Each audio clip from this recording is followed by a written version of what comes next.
What's up, everybody? It is time for the Wells Fargo Championship at Quail Hollow.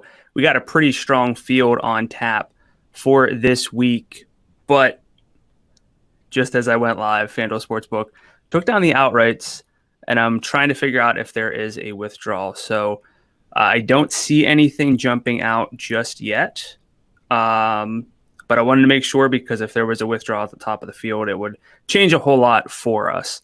Not seeing anything just now, so just bear with me while I look. But if anyone has any information, please let me know, and that'll change a whole bunch. But I'm gonna do what I can and assume that everything is unchanged for now. John Rahm was the favorite, probably still is the favorite, unless he's the one who withdrew. I don't know, but he opened up at 12 or 13 to 1 on FanDuel Sportsbook. And he is now 10 to 1 to win, overtaking Justin Thomas for the odds-on favorite. I'll always pull up top 5 odds so that we can see who's in the field, because I think that's going to dictate a lot, both from a daily fantasy standpoint, but also from a betting standpoint. So I had a whole big thing where I was going to talk about who's in the field, but I don't want to take forever before I introduce the show. And myself, this is the FanDuel PGA Q&A for this week. I'm your host, Brandon Gdula. I'm the managing editor over at numberFire.com. I'll be talking about the field, the betting odds on FanDuel Sportsbook, the daily fantasy slate on FanDuel, my win simulation model, and whatever else you want, because this is a Q&A format. So hit up the comment section on YouTube. That's easiest for me, but Facebook, Twitter, Twitch, that also works. Our producer, Cal, will pass me along whatever he does fine. But again, YouTube is best for getting your questions seen by me straight away. So again, not sure if there's a big change. I'm checking Twitter here, but I don't see anything major. So could just be a refresh of the odds here. But we can see Justin Thomas, John Rahm, Bryson DeChambeau, Xander Schauffele, Rory McIlroy, who has thrived at Quail Hollow in his career, Victor Hovland, Webb Simpson, Patrick Reed, Tony Finau, Will Zalatoris. Those were the names. So that's 13 names at 29 to 1 or shorter, again, as of the start of the show or seconds before the start of the show. So what that means is a lot of the win equity this week is clustered at the top. If you look at things from a FanDuel salary perspective this week, of the golfers with a salary of $10,000 and above, those golfers came out with 66%, 66 point something one, I think, of the wins, the expected wins in my simulation. So lots of the win equity tied up at the top because of the names here this week. So that's going to change a lot. It's going to dictate a lot for where we concentrate our betting card, probably a week to try to get 2 to 3 of those guys, depending on how you feel about the mid-range. Probably not an event for a bunch of long shots because of the field, although some of the names that we've seen win here, not the biggest names, but in this field, it really feels hard to kind of go away from the top. So I'm going to go over the field now, or the course now, after going over the field. But again, if you have any questions, hit up the YouTube chat, Facebook, Twitter, Twitch, but I'm going to break down the course at Quail Hollow, because this is going to help us narrow down who to focus on at the top of the field. Last year, not last year, but 2019, the most recent event at Quail Hollow, Max Homa won by 3 over Joel Damon, Justin Rose, Sergio Garcia, Paul Casey, Jason Duffner, Ricky Fowler, all tied for 4th that year. That alone doesn't necessarily tell me a ton. What I'm more interested in when I come to this page, this historic event data page on Data Golf, is this tool that shows what drives variation in scoring, because this helps me first see what stats are most important. And I'm going to get more into that in just 1 second, but I like to see what is explaining how guys are separating from the field. Generally, it is strokes gained approach. That's 34.7% at the average tour course. That's lower this week for the event average at Quail Hollow, 31.8%. We do see strokes gained off the tee bump up almost a full percentage point to 16%. But we really see a bit of a de-emphasis on approach. That does not mean approach is not important. And keep in mind that 16 to roughly 32% we're still strokes gained approach is still explaining twice as much of the scoring dispersion as strokes gained off the tee, but we see putting get elevated as well. So what we can tell from this is that irons might matter a little less, and it's probably going to be something like driver putter for this week. We can look here, look at the top of the leaderboard from 2019, all these guys virtually gaining off the tee, virtually all in putting, and that's what we should expect to see. Now, if I dig back a little bit more into past years, we can see Jason Day doesn't really jump off the page or come to mind when we think of longer hitters, but he is long off the tee. He's in the 77th percentile in driving distance gained over his past 100 rounds on the PGA Tour, according to FantasyNational.com. So he is long, and we know that he can putt well. The putter is not really right there. It is there for him right now, but that fits. Bryson DeChambeau, really before he put on all that distance, but he's getting that fourth. Phil has played well historically, obviously getting longer, very good putter. Paul Casey, not a good putter, but putted well in 2018. But I want to look just at the top here. Brian Harman, not a long hitter, but has figured out Wells Fargo. So what I like to see here is that we are looking for guys who hit it long off the tee. So distance gained here is almost as important as it is anywhere else on the PGA Tour. We get a big boost this week in driving distance gained, but driving accuracy remains about the same in terms of importance.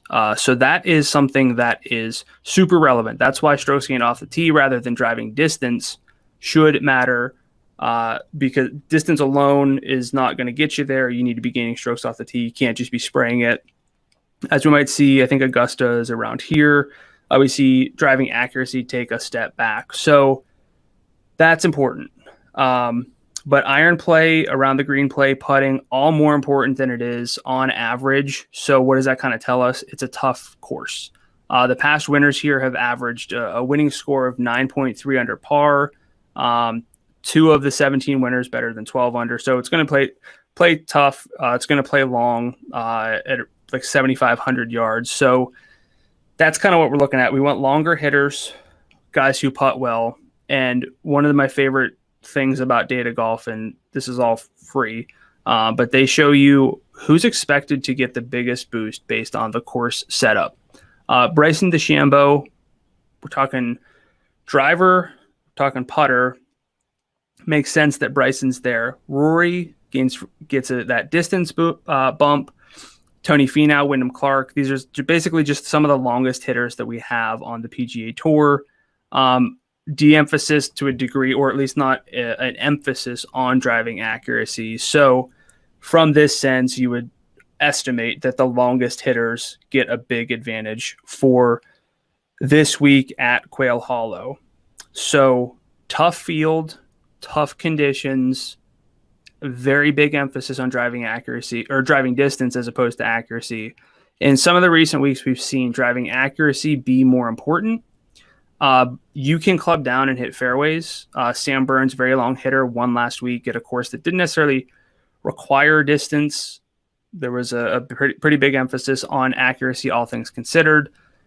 You can't fake distance. So these studs at the top are going to separate. That's why they rate out really well in the wind simulations. That's why they're really short. And that's also generally why they are just the best golfers in each and every field that they take part in. So I think we know what to look for at the course. I'm going to switch over to my spreadsheet and look at the top of the field from a FanDuel perspective. These are the 5 highest salaried golfers for the week. You look at these names, pretty much take your pick, right? Between Justin Thomas, Jon Rahm, Bryson, Rory, again, really good history at Quail Hollow. Xander, really underrated still, hasn't converted those wins, but from a daily fantasy standpoint, that works. Again, I'm checking for some withdrawal news, not seeing anything. And I'll check to see if The win odds are back up. Last I'm seeing is Brandon Todd out an hour ago. But if you see anything, let me know in the chat. If you have any questions, let me know. YouTube, Twitch, Twitter, Facebook, let me know. But you can't really go wrong here, aside from potentially Rory for me, because his weighted and adjusted strokes gained over the past year does not really stack up with the top five. So his 17-1 number on FanDuel Sportsbook, I think, is a bit inflated because of the course history, the name value. So I'm not really in on Rory this week. I prefer Jon Rahm and Bryson as my two daily fantasy studs, which is kind of strange because I'm always in on Xander because of the balanced stats profile. And I'm not off of Xander so much as I am on Rahm and Bryson because of their driving distance gained. Again, all these guys are long off the tee. Bryson, the longest hitter right now. And Bryson also a really, really good putter. So he is someone I'm looking to bet at 15-1. With Rahm down to 10-1, I'm not particularly there. But Bryson rates out as a positive win value in my model. I'll get into that in a bit, but you can't really go wrong looking at the top of the field. Getting word that the odds are back up. I just want to make sure nothing shifted significantly. Rahm 10-1, JT 11, Bryson 15. These all look about the same. Finau went from 29 to 31 back to 29.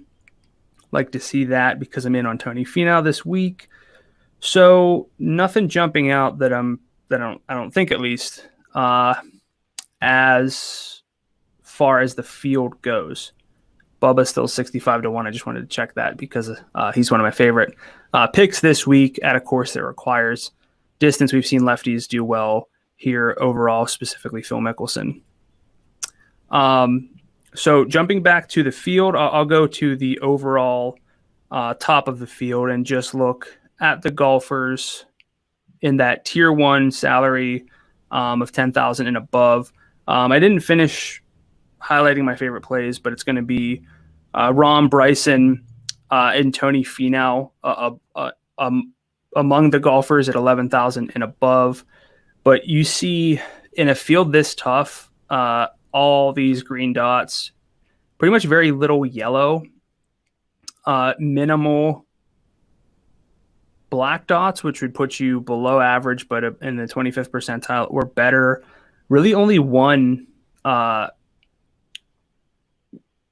red flag on the whole. Yeah, one red flag. That's Brian Harman from a distance standpoint.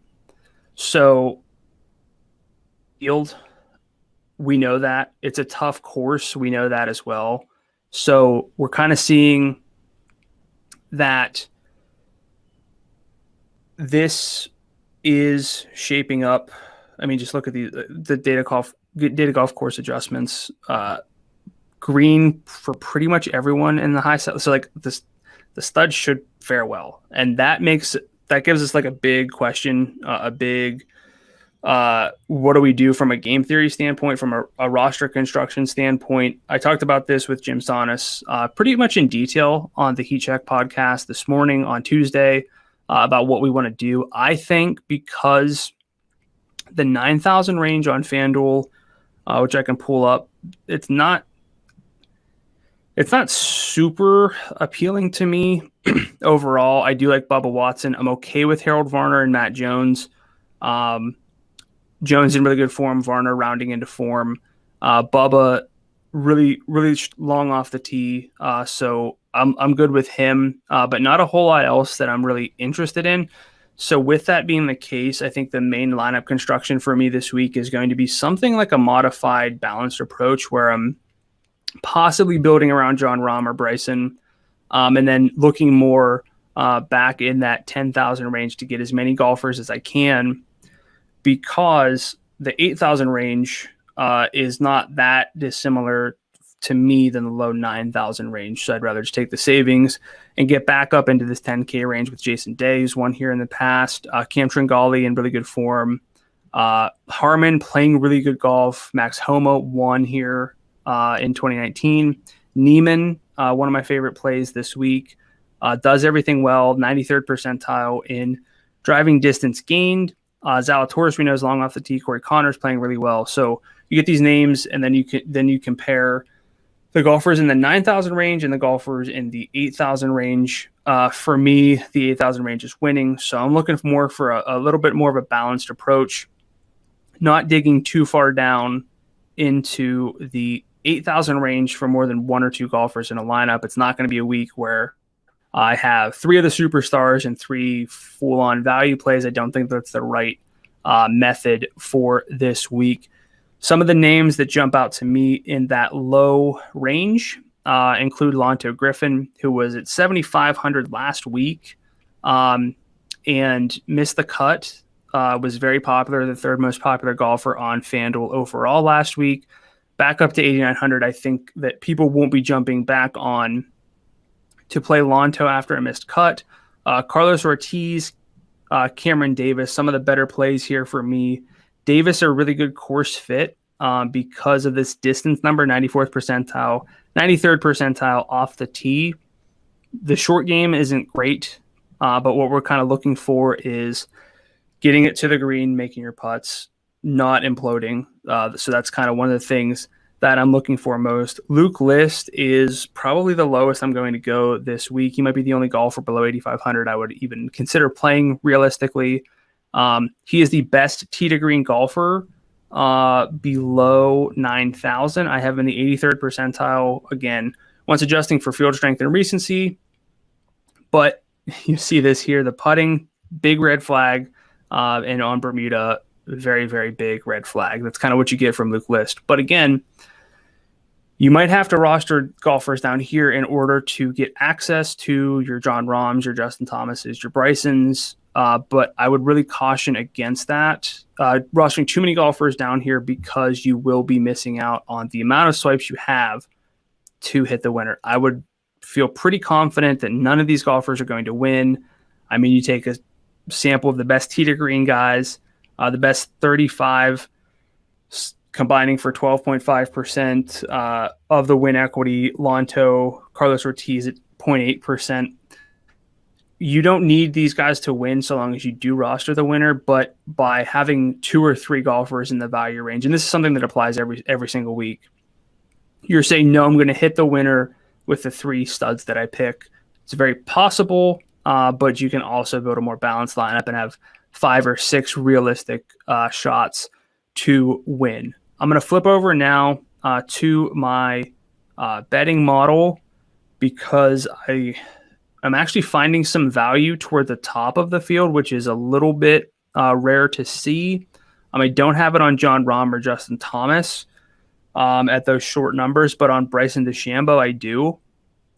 He's coming out 6.7% likely to win this week at 15-1. That's actually, there's some positive expected value on him. Same for Xander Schauffele, who, as you might have noticed here, just about as good as John Rahm over the past year. So I have a lot of interest in Xander. If there's anyone that you guys would like me to talk about, just hit up the YouTube comment section and I'll go over some stuff. But if not, I'm just going to talk about my favorite plays for the week.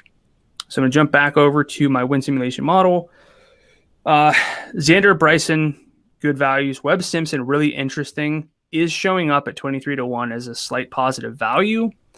Not long off the tee. I can highlight him actually, and maybe Hovland, and I'll do Finau as well because they kind of all get there in different ways. So Webb, Hovland, Finau.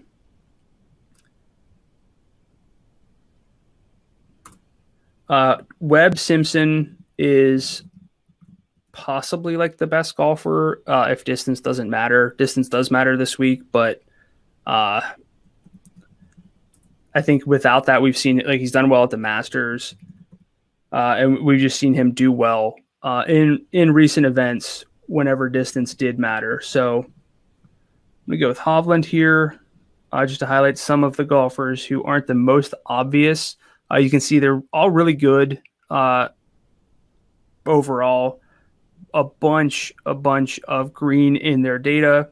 The one red flag coming from Tony Finau in terms of hitting fairways, which he does not do very often.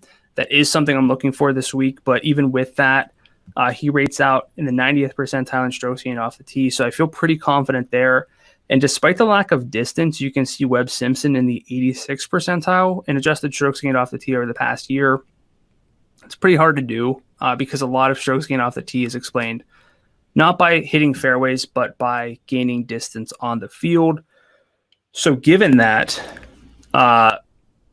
Webb rates out actually quite well for this week because he can gain strokes off the tee despite being one of the shorter hitters.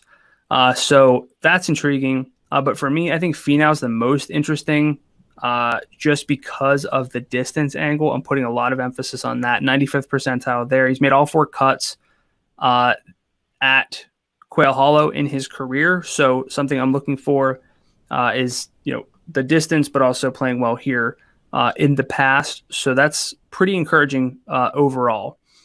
Go back over to my win simulations. Rory is someone who I'm fading this week. I mentioned him at the top of the show. Don't have a whole lot of interest in him from a daily fantasy standpoint, but also would not bet him.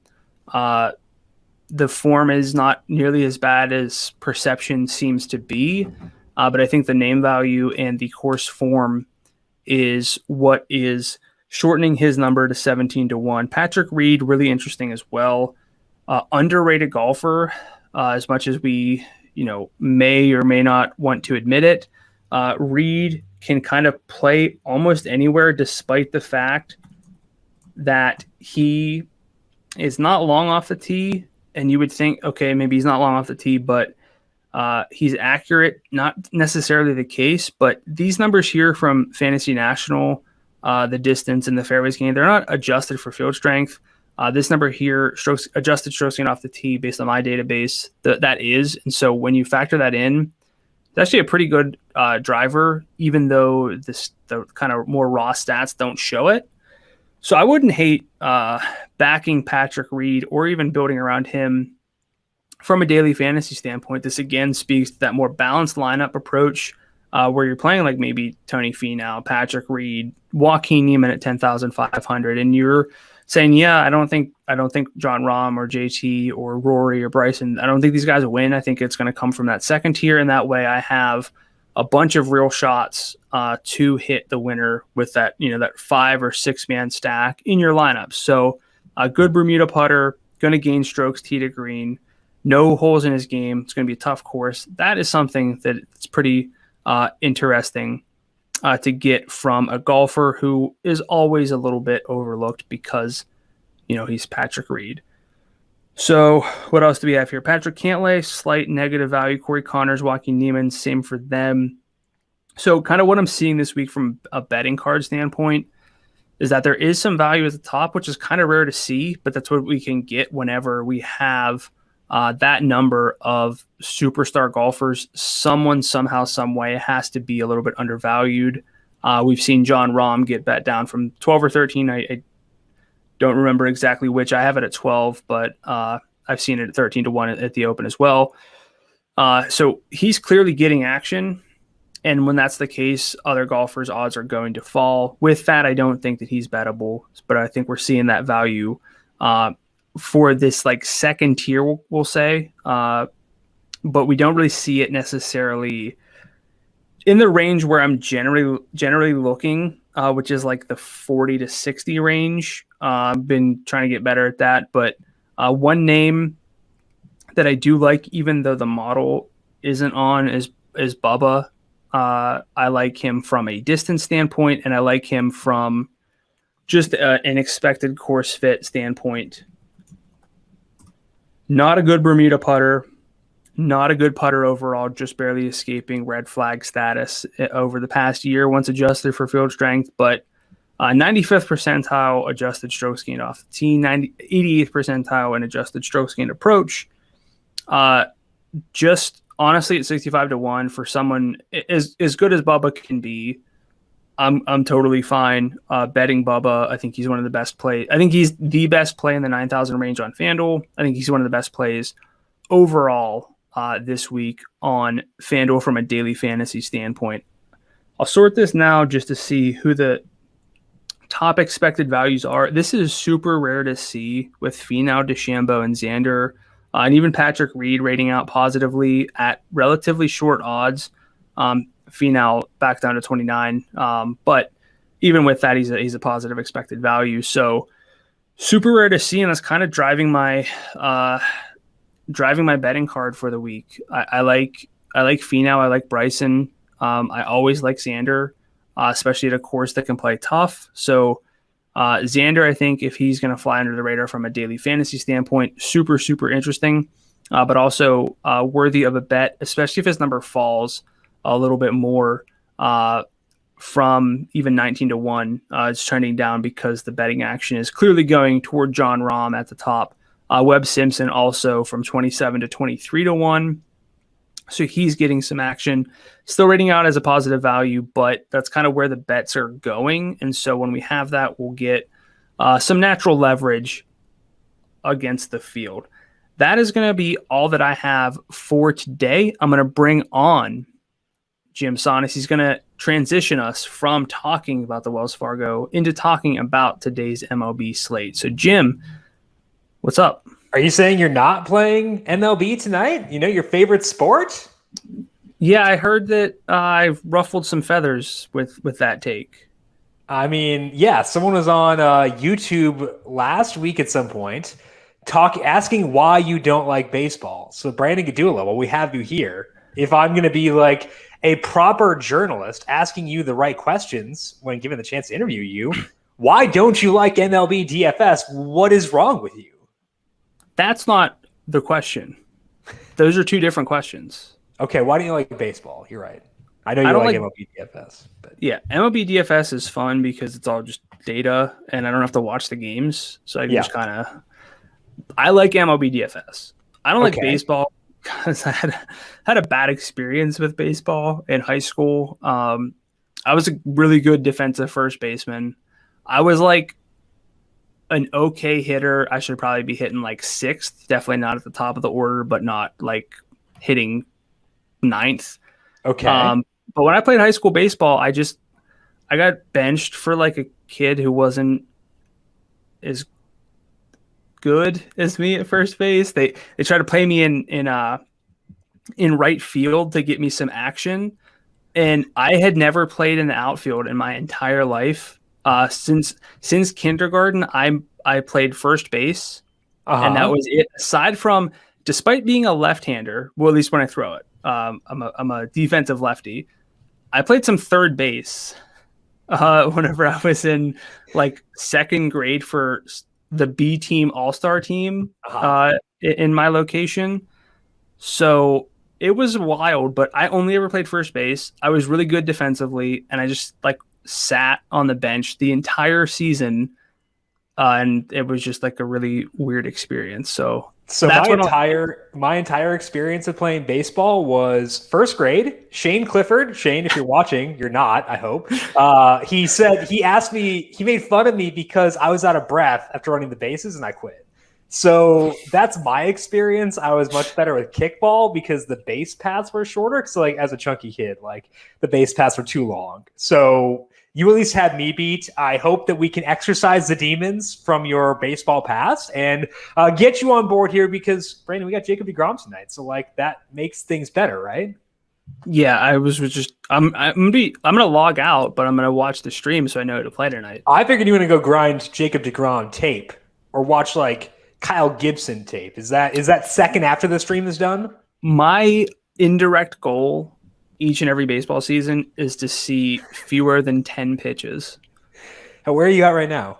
Zero? Zero. Okay, well, I got nothing for you, man. Like when the playoffs come around, I'm like, oh, playoff baseballs can be pretty good, and then I'm just like, by the time it's around, I'm like, see, by the time playoffs get here, I'm usually burnt out. So like, it's that plus like NFL time plus it's like the NFL, MLB, NASCAR, PGA overlap season where I'm just like, no, I can't watch anything right now. So we're kind of the reverse here. Either way, I'm going to convert you either DeGrom or Nola tonight. You know, get on board, and we will make a baseball fan out of you eventually. I will play DFS tonight, but I probably won't become a fan.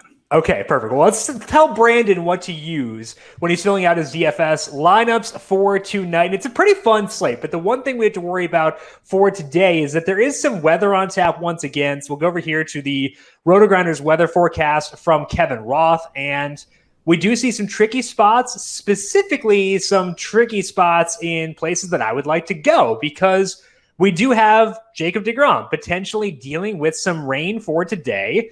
And it looks like, based on what Kevin is saying, the rain should go away. That's down here. The rain should go away a little bit after first pitch. So the hope here is that we can get rid of the rain right away and make this thing good to go, because I want to use deGrom. deGrom's awesome. I know this is breaking news for everyone who is not Brandon and knows MLB really well.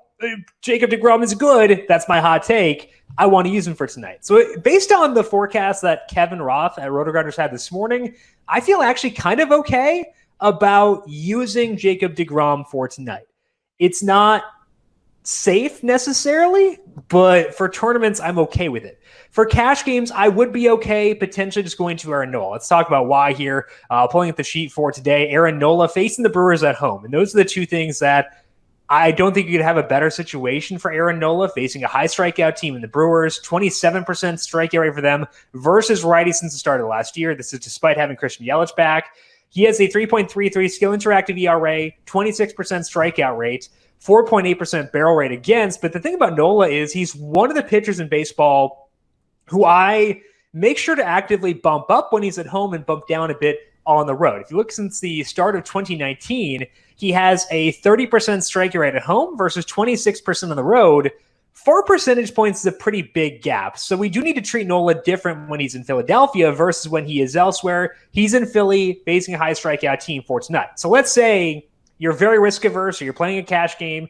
You don't want to deal with deGrom and the weather there. I do think that Nola is a fine replacement for today. Plugging him in there, feeling good about him. I think that you can go with Nola and feel fine, but I would still like to get to deGrom. Let's get to a couple questions here. Again, you can get questions in on YouTube, Twitch, Facebook, or Twitter. No matter where you are watching, get those questions in. Make sure you are subscribed as well. And if you're watching on YouTube, hit the like button there. Michael saying so many numbers to look at, though, Brandon. Yeah, that's the one thing he likes about MLB is the numbers. So we'll convert him via that. Victor on Facebook, who is a good pickup for this week? I hate season long. I play it, but I hate it. It's like one of those things where like I'm obligated to because I need to. It forces me to study guys in the off season, but I hate it. I'm terrible at it. I mean, I'm not terrible at it. We second place trophy for the league 2019. There we go. Second place. So clearly not that terrible. Weird flex to hold up your season-long fantasy baseball trophy during an MLB DFS stream for second place. Because who has the second place trophy for season-long? I do. So I hate it. But if Alex Kirilloff is available, I'd go get him. I don't know, man. Like, I would just do that. I'm pretty bad at season-long. I'm not going to be a huge help there.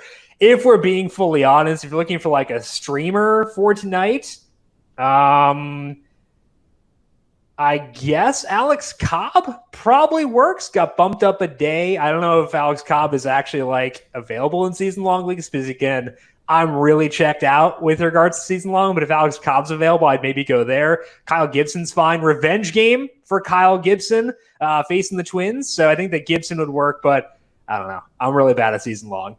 Diffuse is asking for the favorite shortstop under $3,000. Okay, let's pull this up. Let's go to shortstop. And let's scroll down to $3,000. Francisco Lindor is facing Johan Oviedo. I think that that one is one of the riskier games for weather, but it seems like they should play. So Lindor could work. Maybe the pitching coach change is a positive for the Mets. I don't know. We'll see with that one. Connor Falefa is facing Jay Happ. Happ has had good numbers so far this year. Almost had that no-hitter, but not a lot of strikeouts for him. 15% strikeout rate. Connor Falefa has been kind of on a heater. Let's check out his numbers here and see if what he's been doing is sustainable. Because I know there was a lot of – I wasn't into Connor Falefa coming into the year because he wasn't a guy who made a lot of hard contacts and stuff like that. But we're up to 131 plate appearances. 5% barrel rate is not terrible.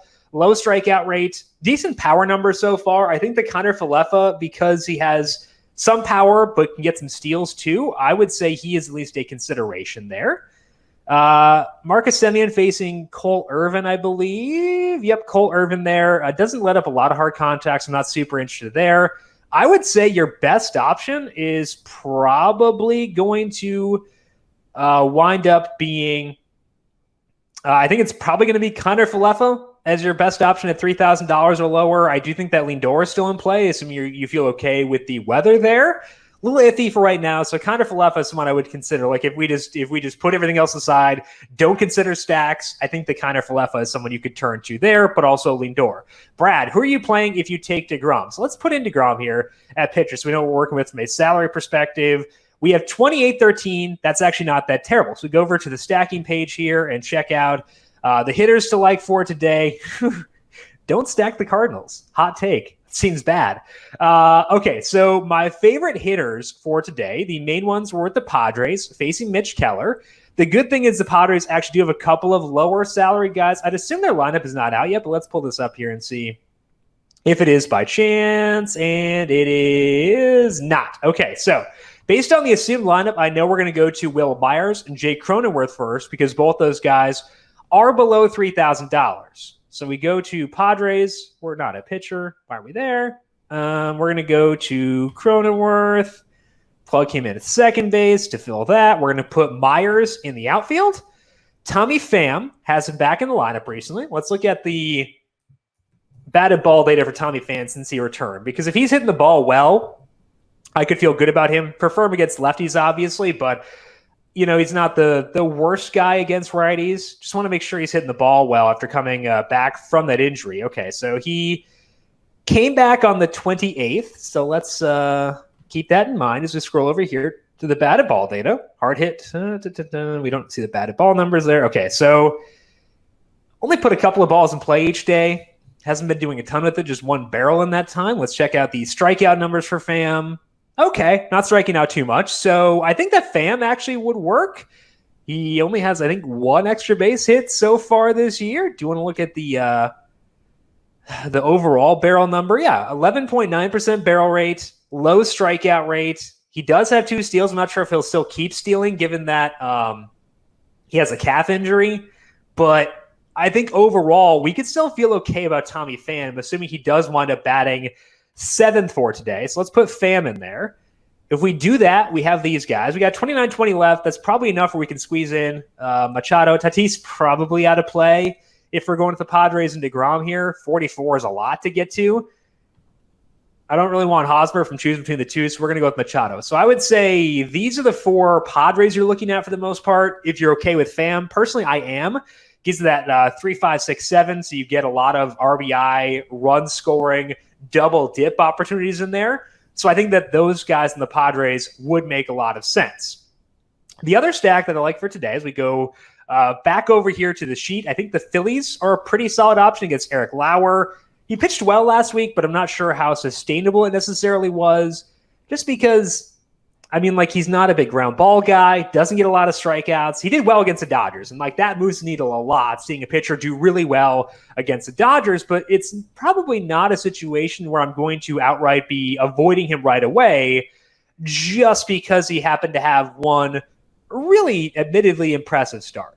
So I think we're going to go with some Phillies here. Alex Bohm actually batting cleanup for today for the Phillies. Their lineup is out, so let's pull up the Phillies here. Yeah, Bohm batting 4th. We're going to plug him in at third base. The rest of the Phillies lineup is not super low salaried, so it's not going to be an easy situation to get to. But we could go with Brad Miller against the lefty, I guess. Just because we're looking for some salary saviors here. Didi's also a lefty, batting 5th, 31. Kutch is 33. I can get behind that. Let's check out Roman Quinn's numbers so far this year. I know they're not ideal necessarily, but he's $2,200. Maybe we can talk ourselves into justifying that because we do need to save some salary some way. Prefer Pham by a pretty decent amount. Not a lot of power so far, 3.7% barrel rate, a lot of strikeouts. So Quinn's not really a value play I'd be turning towards personally. I think that, I would be trying not to get there, but maybe you could. I would really try not to, though. But I think that like Alec Boehm, Kutch, Brad Miller, if you have to, just because I know it's a lefty on lefty, but like he's a salary saver, batting sixth, good park. I think that works as well. So mainly the Padres are the big salary savers between Pham, Cronenworth, and Myers, assuming that they're all in there. But the Phillies have a couple too. I don't mind the Red Sox against Michael Fulmer. The temperature there is very low at 51 degrees. So we do downgrade them, but they're still fine. I could see getting some value plays maybe from the Rangers. Let's see what their lineup looks like here.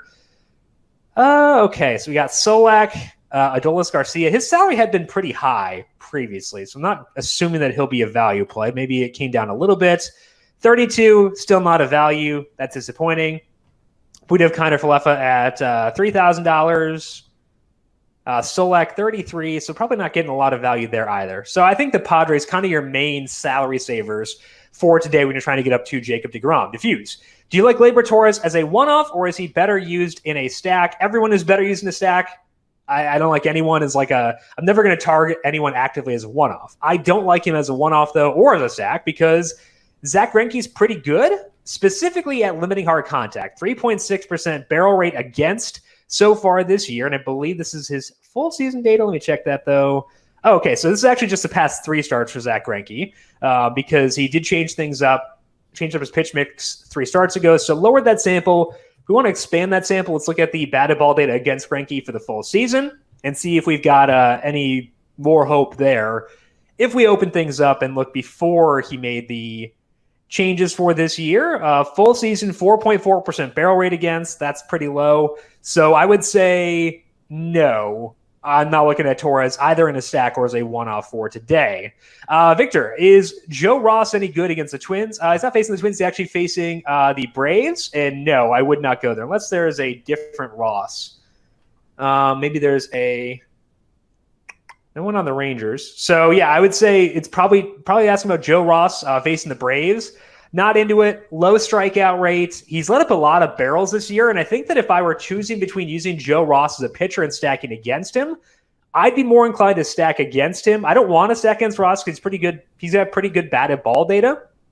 Does a pretty solid job of keeping the ball on the ground. I mean, I guess it's 46% this year. That's not huge, but not a guy I actively seek out.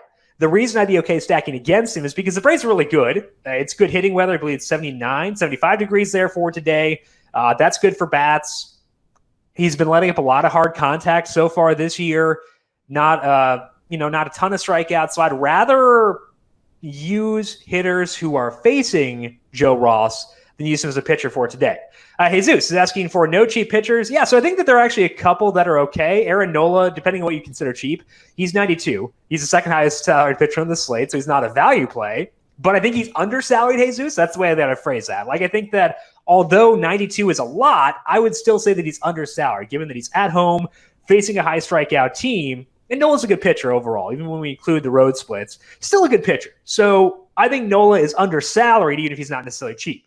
If we're looking for a guy who actually is kind of low salaried, Huascar Ynoa is still not confirmed to start on the Mets, or the Braves. I've said the Mets like 16 times in talking about him for some reason. It's very annoying. But on their website, still not confirmed to be the starter. It's probably because Max Fried is starting tomorrow coming up the IL. I don't know why. But either way, Ynoa, pretty good option for today. And the reason I like him is because his pitch rate or his pitch count spiked. His most recent start. I have pitch counts here. He went 101 last time out after going 82 as a max before that. He started the 6th inning in that game at 86 pitches, came back out, got knocked around a bit in that inning, but went 5 2/3, 101 pitches. That is a massive bump up for a guy who gets a lot of strikeouts. 33% strikeout rate for him in his starts so far this year. 2.79 skill interactive ERA, 6% walk rate. The reason I am not leaping to use Ynoa for today is because he does let up a lot of hard contact. The Nationals are not a high strikeout team. It is a good park for hitting. So that's why I'm lower on Ynoa, but I still think that he is my number 3 pitcher overall for today and the number 1 low salary guy. So Jesus, if you're looking for a non-DeGrom pitcher to use, totally understandable given the weather, given the salary, I would go to Nola first. Again, not low salary, but still undersalaried. And then Ynoa would be number 2 for me.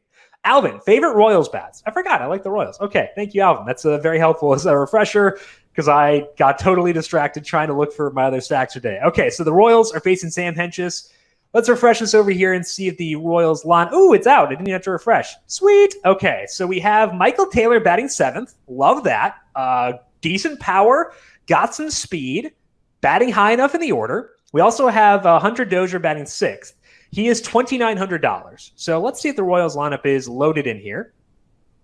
Actually, I'm going to put DeGrom back at pitcher first just because that's kind of what I'm working with in general.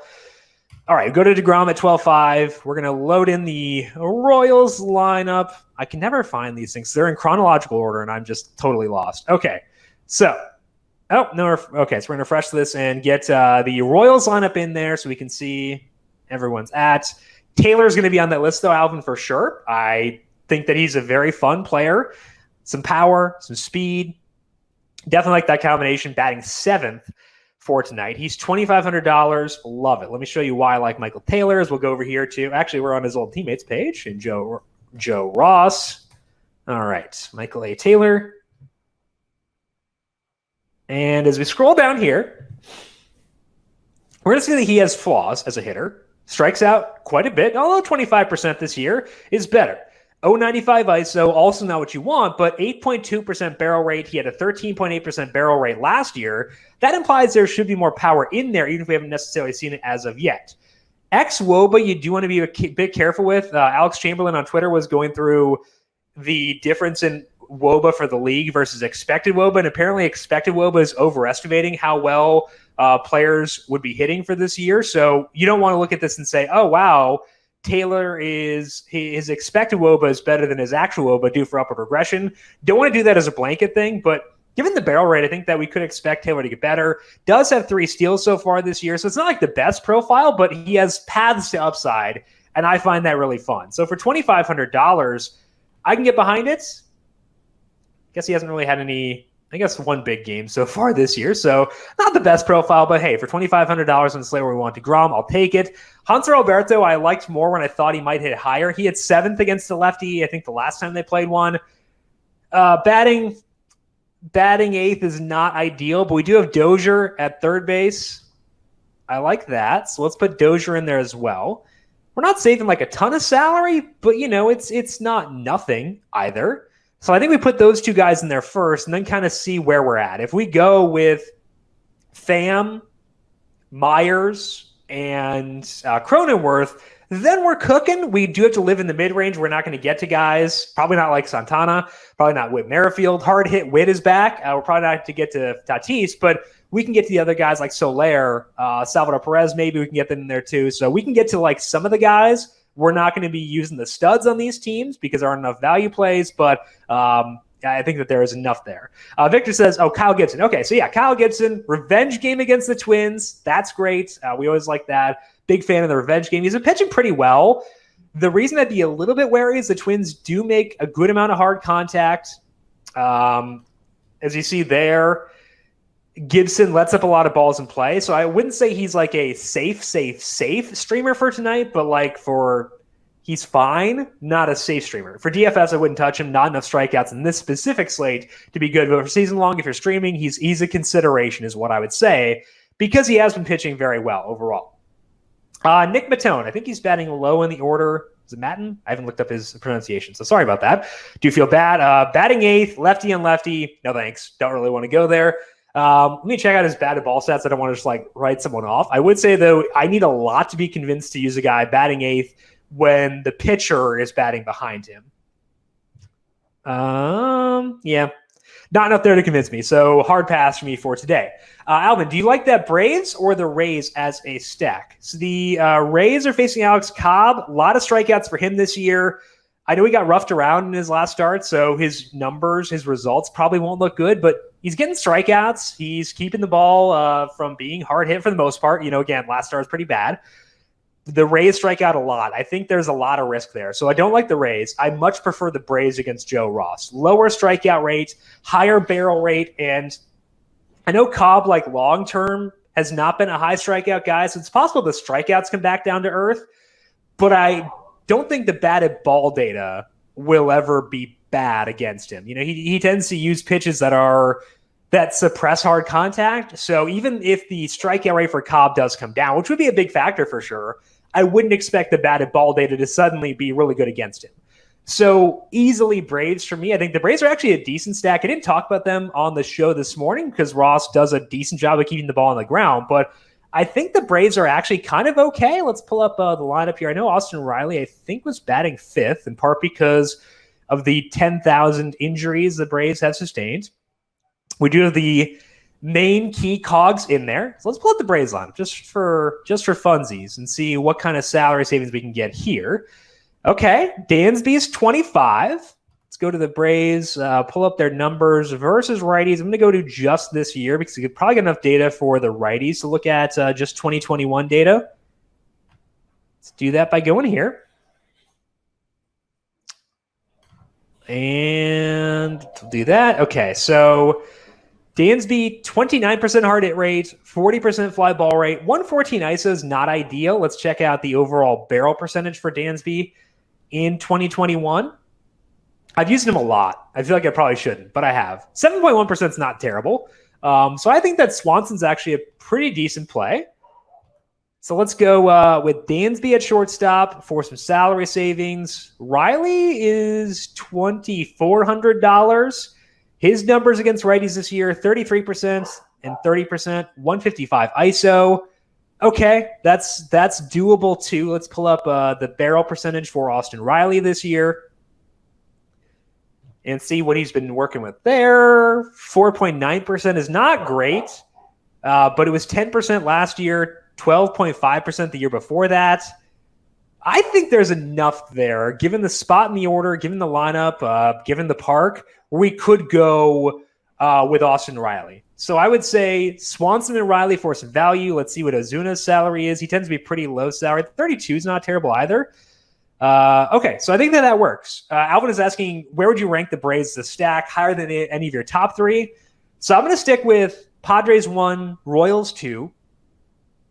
I would say the Braves and the Phillies are neck and neck. So like they're kind of the 3B or the 3A.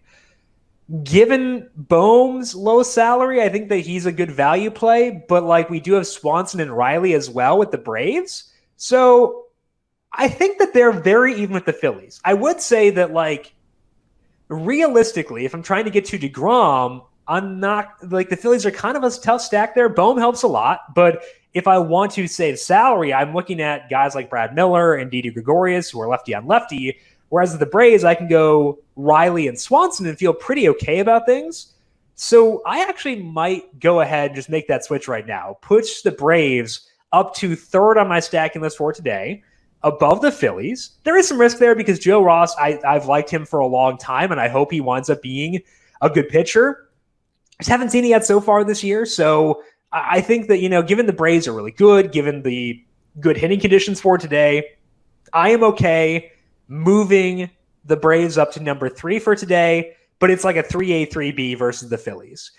You're not going to get like a ton of value plays across the board. So what I would say for today, if we're talking about like just being realistic, I want to look through lineups and try to identify players who have low salaries or good spots in the order, and are teams I generally like, who I can include as like one-offs decently regularly. So like maybe that's Dansby Swanson at shortstop. Fill that position, low salary. Maybe that's Austin Riley, $2,400. Try to find guys who have very low salaries, who you feel like you can trust to get you some good hard contact, are on teams you'd be willing to stack, and go there pretty often. Because I do need the salary flexibility. I think the Bohm would be a consideration as far as like a quote-unquote staple one-off as well. So I'm willing to stack that team, low salary, batting high in the order, good hitting conditions. I think that's enough where I would put Bohm in that consideration as well. Riley's there. Swanson is there. I'm trying to see if there are any other like super low salary guys who could be staple one-offs. I'm okay with some of the Red Sox guys against Fulmer. The temperature's low, so it's not a place I actively want to go, but they're right up there, a little bit behind the Phillies and the Braves as far as a stacking option for this one. But like Marwin is not super exciting, but like, whatever. So I would say some of these guys lower in the order, and Kike Hernandez also in the leadoff spot, $2,700. He's got good batted ball data against righties this year. Hasn't been good results, but good batted ball data, so I'd be willing to consider him.